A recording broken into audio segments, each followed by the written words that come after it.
Hello दोस्तों, नमस्कार। SMKC channel में मैं आप सभी लोगों का दिल से बहुत बहुत स्वागत करता हूं। दोस्तों, इस वीडियो में हम लोग बात करने वाले बहुत ही एक इंपॉर्टेंट टॉपिक के बारे में। वैसे तो अभी इस चैनल से जो लोग पुराने सब्सक्राइबर जुड़े हुए हैं उनको तो ये पॉइंट मैंने काफ़ी बार सिखा के रखा हुआ है, बट ऑब्वियसली काफ़ी नए लोग यहाँ पे आ जाते हैं तो उनको इसके बारे में काफ़ी कम पता होता है, या फिर कुछ लोगों को इसके बारे में पता होता ही नहीं है। तो इसमें कोई शर्म की तो बात है नहीं भाई। जब तक आप सीखोगे नहीं, आपको कोई सिखाने वाला नहीं होगा, तो आपको कैसे पता चलेगा। तो चलिए, कोई बात नहीं, इस एक वीडियो से आपके सारे डाउट यहाँ पे क्लियर हो जाएंगे। सो डेफिनेटली दोस्तों, आप सभी लोगों को पता है बाजार में पॉजिटिव खबरें भी होती है, नेगेटिव भी होती है, और बाजार ऐसे ही तो चलता है। ठीक है, सिर्फ पॉजिटिव पॉजिटिव पॉजिटिव अगर होगा, ठीक है, तो फिर हर कोई बाजार में आके बैठ जाएगा। ठीक है, एंड बार बार अगर नेगेटिव नेगेटिव नेगेटिव होगा तो बाजार को भी हर कोई छोड़ देगा। तो ये हमेशा बाजार में प्लस माइनस चलता रहता है, बट इतना हम लोगों को पता होना चाहिए। ठीक है, तो प्लस है तो माइनस भी है, माइनस है तो प्लस भी है। ठीक है, सो प्लस हर किसी को अच्छा लगता है, माइनस को झेलना भी पड़ता है। जो माइनस को झेल पाया, गिरावट को झेल पाया, वो बाजार में टिक जाता है। सो इस वीडियो की अगर हम लोग बात करें दोस्तों, तो डेफिनेटली आज के दिन बाजार में गिरावट के चांसेस थे, हमें पता था। ओपनिंग तो गैप डाउन वाली ही होगी, ये भी पता था, वैसे ही कुछ हुआ। बट बाद में अगर हम लोग कहें तो काफ़ी अच्छी रिकवरी भी देखने को मिली, नो डाउट। क्लोजिंग जो रही है वो लाल निशान में ही देखने को मिली, बट जिस प्रकार के दुनिया के बाजार गिरे उस हिसाब से हम नहीं गिरे। केवल 0.32% की गिरावट, मतलब कुछ भी नहीं, जो कि ऑलरेडी एडवांस में हमें पता था कि ग्लोबल मार्केट में गिरावट है, तो उस हिसाब से प्रेशर तो आएगा। उसके बावजूद भी बुल्स ने काफ़ी अच्छा यहाँ पे परफॉर्मेंस दिखाया है। ठीक है, एंड बाजार की अगर हम हमारे यहाँ पे बात करें, ये भी एक अच्छा ही पॉइंट हम लोग को देखने को मिला है। बट उसी के साथ साथ अगर हम बात करें तो एक और पॉजिटिव खबर हमारे भारत देश के लिए हम लोग को देखने को यहाँ पे मिल रही है। ठीक है, वो कौन सी खबर है दोस्तों? तो दोस्तों वो है क्रूड ऑयल के चलती। यस, क्रूड ऑयल की अगर हम लोग बात करें दोस्तों, तो आप सभी लोगों को पता है दुनिया के टॉप 3 कंट्रीज में सबसे ज़्यादा अगर क्रूड ऑयल इंपोर्ट करने वाला देश है तो उसमें हमारा भारत देश भी आता है। ठीक है, सो ऑब्वियसली क्रूड की अगर हम लोग बात करें, जितना प्राइस इनका यहाँ पे कम होगा उतना हम लोगों के लिए अच्छी बात होगी। एंड क्रूड आप देख सकते हो, जो बीच में सडनली 85 तक चला गया था मिडल ईस्ट के ड्रामे के चलते, वो आज 75 के नीचे जाते हुए देखने को मिल चुका है। एंड डब्ल्यूटीआई की बात करें, वो तो 70 के नीचे जाते हुए देखने को मिल चुका है। ये तो कितनी काफ़ी अच्छी खबर देखने को मिल चुकी है। सो ऑब्वियसली जब भी मैं क्रूड की बात करता हूँ, जो बिगनर होते हैं, जिन्होंने कभी इससे रिलेटेड पढ़ाई नहीं की होती है, वो हमेशा ये डाउट पूछते हैं, सर ये डब्ल्यूटीआई ब्रेंट दो अलग अलग क्रूड है। ठीक है, मतलब हमें क्या समझना है, मतलब हमारा वाला कौन सा है? तो दोस्तों हम ब्रेंट वाला क्रूड खरीदते हैं। ठीक है, इनमें फ़र्क क्या है डब्ल्यूटीआई ब्रेंट में? तो बहुत ही सिंपल है। जो डब्ल्यूटीआई क्रूड आपको देखने को मिल जाता है, ये अमेरिका वाला क्रूड है जो ज़मीन से निकाला जाता है। ठीक है, एंड जो ब्रेंट वाला देखने को मिल जाता है, ठीक है, ये समुंदर से निकाला जाने वाला क्रूड है। बोला जाता है ये समुंदर वाला जो क्रूड है इसकी क्वालिटी थोड़ी बेटर होती है करके। ठीक है, तो इसीलिए आप देख सकते हो ब्रेंट वाला क्रूड थोड़ा सा हम लोग को कंपैरेटिवली महंगा भी देखने को मिल जाता है। और भी अलग अलग फैक्टर्स है, बट ये इतना समझने के लिए काफ़ी है। हम लोगों का जो डील होता है वो ब्रेंट क्रूड में यहाँ पे होता रहता है। हम ब्रेंट क्रूड को ही यहाँ पे इंपोर्ट करवाते हैं। कितना इंपोर्ट करवाते हैं? अगर हम लोगों ने 100 बैरल मंगवाए, ठीक, मतलब इंडिया को अगर 100 बैरल की ज़रूरत पड़ती है क्रूड की, तो उसमें से 80% एटलीस्ट हमें बाहर से मंगवाने पड़ते हैं।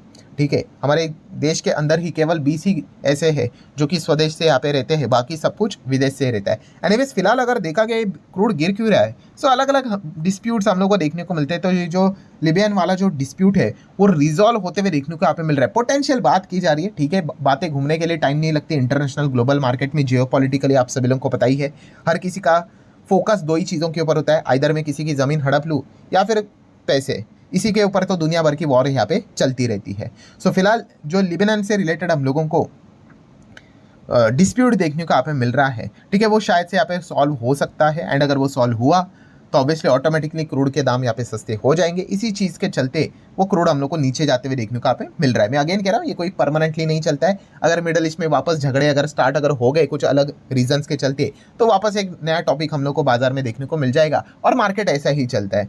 ठीक है, तो ये पॉइंट हमें पता होना चाहिए। But whole conclusion is what, कि क्रूड की अगर हम लोग यहाँ पे बात करें दोस्तों, कि जितना यहाँ पे सस्ता होगा हमारे लिए काफ़ी अच्छी बात देखने को यहाँ पे मिल जाएगी एज अ होल इकोनॉमी। ठीक है, पूरे इकोनॉमी की अगर हम लोग बात करते तो वो कैसे, उसके ऊपर भी हम लोग आएंगे। एंड क्रूड देखा गया तो किसी के लिए रॉ मटेरियल भी है। ठीक है, अगर रॉ मटेरियल मतलब किस कॉन्टेक्स्ट में मैं बात कर रहा हूँ, बिजनेस के लिए काफ़ी ऐसे बिजनेसेस है जिनको क्रूड खरीदना पड़ता है, या फिर क्रूड से रिलेटेड उनके रॉ मटेरियल के दाम कम ज़्यादा या होंगे, वो डिपेंड यहाँ पे किए जाते हैं। ठीक है, एंड इसी गणित के चलते मतलब क्या है कि क्रूड जितना सस्ता होगा, इन बिजनेसेस को काफ़ी अच्छा फ़ायदा यहाँ पे डायरेक्टली या फिर इनडायरेक्टली हो जाता है। मतलब मान लीजिए ऐसे रफली कुछ भी बोल देता हूँ, जैसे कि क्रूड मिल रहा है मान लो आप अपने प्रोडक्ट को बेचते हो 100 रुपये पे, ठीक है, एंड क्रूड मिलता है आप लोगों को यहाँ पे लगभग 10 रुपये पे, ठीक है। सो चलो 10 रुपये का क्रूड खरीदा, 100 रुपये पे प्रोडक्ट बेचा, कितने का फायदा हुआ? 90 का फायदा हुआ। वही क्रूड अगर गिर के, ठीक है, 5 रुपये तक हो गया और वही प्रोडक्ट 100 रुपये तक बेचते हो, तो कितना का? 95 का फायदा हुआ कि नहीं? ठीक है, मतलब जितना क्रूड गिरेगा उतना आपको बेनिफिट, एंड वाइसा वर्सा, अगर ये भागने लग गया 15 हो गया तो आपका बेनिफिट भी कम 85 हो जाएगा। इतना सिंपल होता है। तो जब जब क्रूड यहाँ पे गिर जाते हैं, कुछ पर्टिकुलर इंडस्ट्री काफ़ी अच्छा करते हैं, उससे जुड़े हुए स्टॉक काफ़ी अच्छा करते हैं, ठीक है, बट जैसे मैंने कहा कि ये फिक्स नहीं होता है, ऐसा ऐसा ऐसा चलता है, ठीक है। अगर ये अभी नीचे जा रहा है तो फायदे की बात होगी, अगर ये ऊपर भागने लगा तो आप सभी लोगों को पता ही है, उल्टी बात यहाँ पे बोलना यहाँ पे स्टार्ट यहाँ पे हो जाएगी, ठीक है। तो इसलिए हर कोई कंपनी जिसका क्रूड के साथ डील होता है, बिजनेस होता है डायरेक्टली और इनडायरेक्टली, वो अपने पास क्रूड के रिजर्व्स भी स्टोर करके रख देते हैं। सो चलिए कुछ बिजनेसेस को स्टडी करने की कोशिश करते हैं। अभी फिलहाल क्रूड हम लोग को गिरते हुए देखने को यहाँ पे मिल रहा है, तो कौन कौन से बिजनेसेस को डायरेक्टली और इनडायरेक्टली फायदा मिलेगा, तो कौन से शेयर स्टॉक्स को आप स्टडी कर सकते हो। सो उसकी बात होगी, कोई रिकमेंडेशन नहीं, खरीदो बेचो होल्ड करो एवरेज करो, वो तो आपकी मर्जी। तो चलिए स्टार्ट करते हैं। एज यूजुअल आपको पता ही है, पेंट इंडस्ट्री को काफ़ी अच्छा फायदा यहाँ पे मिलता है। जितना क्रूड नीचे जाएगा उतना पेंट इंडस्ट्री को फायदा मिलेगा। मतलब एशियन पेंट आप देख सकते हो 2.5% आज के दिन तेज होते हुए देखने को मिल चुका है। लार्ज कैप कंपनी 5 साल में डबल के हिसाब से ही एक्सपेक्ट किया जाता है, तो 5 साल में डबल के हिसाब से कंपनी चलते हुए देखने को मिल रही है। देन बर्जर पेंट की भी अगर हम लोग बात करें, इसी सेगमेंट में आता है, 5 साल में डबल चलना चाहिए, कैसा चल रहा है? सो 5 साल में आप देख सकते हो समहाउ डबल ही यहाँ पे चल रहा है, वैसा ही परफॉर्मेंस यहाँ पे दे रहा है, ठीक है। एवरेज परफॉर्मेंस की हम बात करें, कोई गारंटी तो होती है नहीं। देन कैंसाई नेरोलैक की अगर हम लोग बात करें, तो ये भी आप देख सकते हो कि आज के दिन थोड़ा तेज है। एक्सो नोबेल की भी अगर हम लोग बात करें, ठीक है, मतलब पेंट इंडस्ट्री से जुड़ी हुई जो कंपनियां होती है उनको बेनिफिट थोड़ा बहुत यहाँ पे मिल जाता है। अगेन मोस्ट इंपॉर्टेंट पॉइंट, ये मिस्टेक नहीं कर रहे हैं। काफ़ी लोगों को लगता है कि क्रूड गिरा इज इक्वल टू कि पेंट भागेगा ही भागेगा, ये गारंटी है। नहीं नहीं भाई, कोई गारंटी नहीं होती है। मार्केट में बहुत सारे अलग अलग इवेंट चलते रहते हैं, ठीक है, तो ये पॉइंट भी आपको पता है यहाँ पे होना चाहिए। हाँ, बट प्रोबेबिलिटी की अगर बात करें तो डेफिनेटली उस हिसाब से ये चीज़ें हम लोग को यूजुअली बाजार में देखने को मिल जाती है। आगे बढ़ेंगे दोस्तों, तो सीमेंट इंडस्ट्री आप सभी लोगों को पता है, सीमेंट से रिलेटेड जो भी प्रोसेस यहाँ पे होता है, काफ़ी ऊर्जा खर्च की जाती है, तो इसमें भी क्रूड का बहुत बड़ा योगदान होता है डायरेक्टली और इनडायरेक्टली। तो इस चीज़ के चलते सीमेंट वाले स्टॉक को स्टडी कर सकते हो। अभी इसमें देखा गया काफ़ी कंपनी है, बट अल्ट्राटेक सीमेंट आप सभी लोगों को पता है, इसमें काफ़ी रेप्यूटेड नाम है, बिरला ग्रुप की कंपनी है, मोनोपोली आप कह सकते हो लेकर बैठे हुए सीमेंट इंडस्ट्री में। एंड 3.25 लाख करोड़ का मार्केट कैप है, 5 साल में डबल के हिसाब से बड़ा। आप देख सकते हो अभी 5 साल में 200% के आसपास का परफॉर्मेंस देखने को मिल रहा है।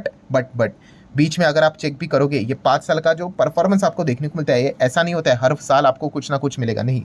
बीच में आप चेक भी कर सकते हैं। इसको मैं बार बार दोहराते रहता हूँ कि लिटरली कंपनी 2 से 3 साल एक ही रेंज में थी, जीरो रिटर्न्स, ठीक है। तभी काफ़ी लोग कमेंट करते थे, अरे आप तो कहते हो 5 साल में डबल होता है करके। मैं बोला, अरे भाई गारंटी थोड़ी ना होती है, और ऐसा बात नहीं है कि हर साल आपको यहाँ पे इतने इतने रिटर्न्स मिलेंगे करके। हो सकता है 4 साल ना चले, आखिर के साल में चले, और ये गारंटी नहीं। जैसे मैंने कहा ना, एक मार्केट का आपको ये पॉइंट समझ में आना चाहिए, हमारा जीडीपी क्या होता है, इन्फ्लेशन क्या होता है, ग्रोथ क्या होती है, ठीक है। सारी चीज़ों को अगर आप समझोगे यहाँ पे इन्फ्लेशन के हिसाब से, तो आपको ये सारी चीज़ें अच्छे से समझ में यहाँ पे आ जाता है, और वो एक अनुमान होता है, ठीक है। अगेन कह रहा हूँ, मार्केट में गारंटी नाम की कोई चीज़ नहीं होती है, वो एक अंदाज़ा होता है, ठीक है। लार्ज कैप कंपनी है तो कहीं गिरेगी नहीं, ऐसी कोई बात नहीं। बड़े बड़े लार्ज कैप कंपनी में फ्रॉड हो गए, निफ्टी 50 से एग्जिट होकर डीलिस्ट हो गए, ठीक है, पर एक प्रोबेबिलिटी, ये उसी के ऊपर खेल यहाँ पे चलता है। एंड बाद में आप देख सकते हैं कैसे यहाँ पे भागा है करके। सेम एलएनटी की भी स्टोरी हमें वैसे ही देखने को मिलती थी। एनीवेज आगे बढ़ेंगे दोस्तों, तो एविएशन कंपनियां, भाई इनमें तो जेट फ्यूल, ठीक है, व्हाइट पेट्रोल का इस्तेमाल किया जाता है, तो इंडिगो जैसे कंपनी को फायदा मिलेगा, और भी एयरलाइन कंपनी को फायदा मिलेगा। टायर वाली कंपनीज को फायदा मिलता है, इसमें बीकेटी टायर आता है। काफ़ी लोग इतने इस चीज़ को सुनकर बीकेटी टायर खरीदने का मन बना लेते, तो ऐसा नहीं करना है भाई। मल्टीपल फैक्टर चेक करने हैं बीकेटी टायर में। अगर किसी को जाना है भाई, तो आपको पता होना चाहिए इनका मैक्सिमम बिजनेस यूरोप से आता है, near by 43%, then North America 18% and other 27 to 28%। So अगर बीकेटी टायर में अगर कोई जाता है, तो उसको अमेरिका, देन यूरोप, वहाँ का बाजार कैसा है उसके ऊपर ज़्यादा फोकस रखना पड़ेगा। ऑफ रोड जो टायर्स देखने को मिल जाते हैं, उसमें कंपनी ज़बरदस्त काम यहाँ पे करती है। एमआरएफ की अगर हम लोग बात करें, इनका बिजनेस हमारे देश में चलता है, ठीक है, आप देख सकते हैं 92% ऑटो सेक्टर से रिलेटेड।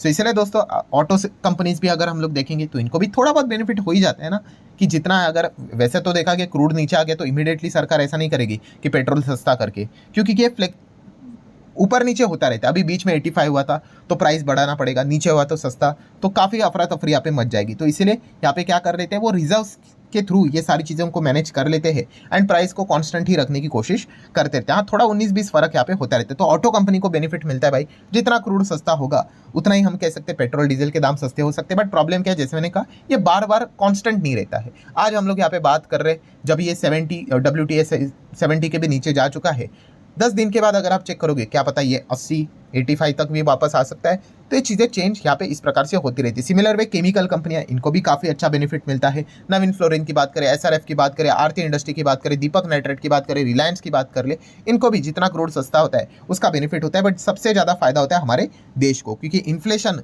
का जो खतरा रहता है वो उतना हम लोगों को कम होते हुए देखने को मिल जाता है। एंड जितना इन्फ्लेशन यहाँ पे कम होगा, कंट्रोल होगा, उतना ही हम लोग रेट कट के और कंफर्टेबली यहाँ पे आगे बढ़ पाएंगे। मतलब क्रूड अगर एकदम से शूट हो गया, ठीक है, एकदम ही मान लो एकदम $100 प्रति बैरल के हिसाब से, तो रेट कट के तो भाई सपने देखना ही छोड़ दो, ठीक है। इसलिए जितना क्रूड सस्ता होता है उतना हम लोग रेट कट के और यहाँ पे बढ़ते रहते हैं। RBI से हम लोग अच्छी खबर की उम्मीद यहाँ पे कर सकते हैं। अभी वो होगा वो या नहीं होगा, वो तो जैसे मैंने कहा कि मल्टीपल फैक्टर्स के ऊपर भी डिपेंड यहाँ पे करता है। सो आशा करता हूँ दोस्तों वीडियो हेल्पफुल लगा होगा। चाहो तो लाइक एंड शेयर कर सकते हो। मिलते हैं नेक्स्ट वीडियो में, तब तक के लिए बाय बाय।